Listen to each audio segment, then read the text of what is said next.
A few months before the shot, Here's Michael in the foul line. A shot on Elo. Good! The Bulls win! They win! Local championship number 6. 9 years before the gooseneck, Jordan. Open. Chicago with the lead. and long before he became the GOAT, Michael Jordan was at a crossroads. Although he was the NBA's reigning MVP, number 23 had never made it past the second round of the playoffs. And he was considered by many to be just a big scorer who was incapable of leading a team to the NBA Finals. The Bulls were spinning their wheels late in the 1988-89 season, struggling to maintain the pace they had set the previous year when they won 50 games. On March 8th of that season, with Jordan unable to play due to an illness, Chicago was routed by Boston in a game in which they trailed by 29 heading into the fourth quarter, and despite the Celtics missing their best player. It was Chicago's third straight loss and prompted head coach Doug Collins to make a radical lineup change. He moved Michael Jordan to point guard.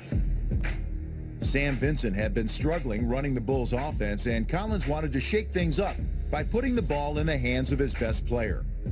The move began working almost immediately, and the Bulls started winning. In the first game with the new lineup, the Bulls defeated the Sonics by 17 as MJ tallied 18 points and 15 assists.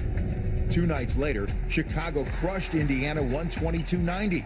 Michael recorded his first triple-double as a point guard, 21 points, 14 rebounds, and 14 assists. After a mini slump in which they dropped 2 of 3, the Bulls put together a winning run that turned their season around and featured one of the greatest triple-double streaks in NBA history. Here's Jordan. From deep. Yes! From March 21st through April 4th, the Bulls won 8 of 9, moving to a season-high 18 games over 500 and into 5th place in the tight Eastern Conference. Clearly, Collins' decision to move Michael to the 1 was paying off. Chicago scored at least 100 points in all 9 games and won a couple in the closing seconds as Scottie Pippen hit a clutch shot. Ty Pippen gets it out to the left, shoots a 3. It's yes! It's in! Yes! 5 seconds remaining. But through it all, the one constant was Michael Jordan, whose scoring, rebounding, and playmaking carried the Bulls. During the Bulls' run of victories, number 23 recorded triple-doubles in 7 straight games, the longest streak since Wilt Chamberlain's 9 games in a row in 1968, and a run that was eventually matched by Russell Westbrook early in the 2016-17 season. Here's Jordan on the drive, spins in on Vinnie Johnson, left baseline jumper is in. But the good mojo the Bulls experienced over the past 2 weeks came to a crashing halt during a home-and-home series against their old nemesis, the Detroit Pistons. The Bad Boys were clearly the best team in the Eastern Conference, and Chicago did not have an answer for the sweet playmaking of Isaiah Thomas. Long bouncer to Aguirre to Dumars on the break. He lays it in. And the clutch shooting of Vinnie Johnson. Vinnie Johnson sticks another one from wide to the right. And like most Pistons-Bulls battles of the 1980s, the games were physical and a little nasty.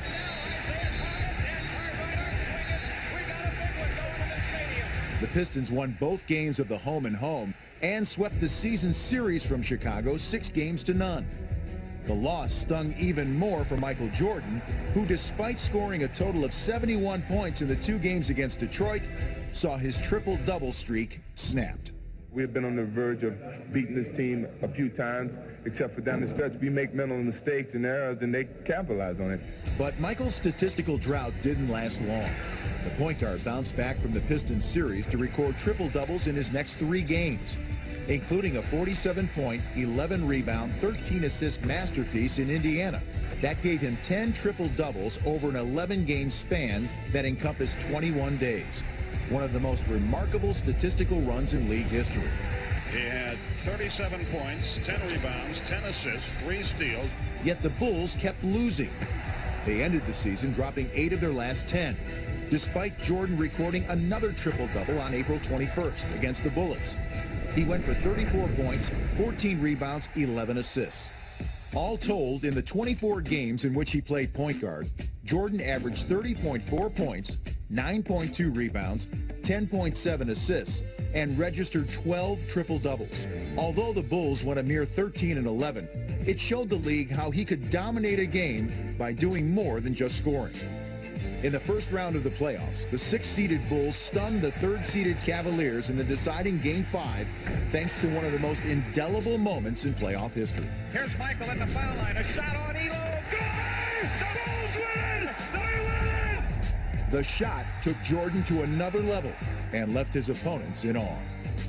I don't know. We try and try, but it is just hard to stop that guy. I mean, I don't know what to do. In the second round, the Bulls took down the 2nd-seeded Knicks in 6 games as his airness averaged 41 points, 10 rebounds, and 9 assists over the final 4 games of the series. Once again, the opposition was left shaking their heads. Michael Jordan's the greatest player. Going to go down, the greatest player, if not of all time, because he makes people better. He's phenomenal, and we are not embarrassed to lose to the Chicago Bulls.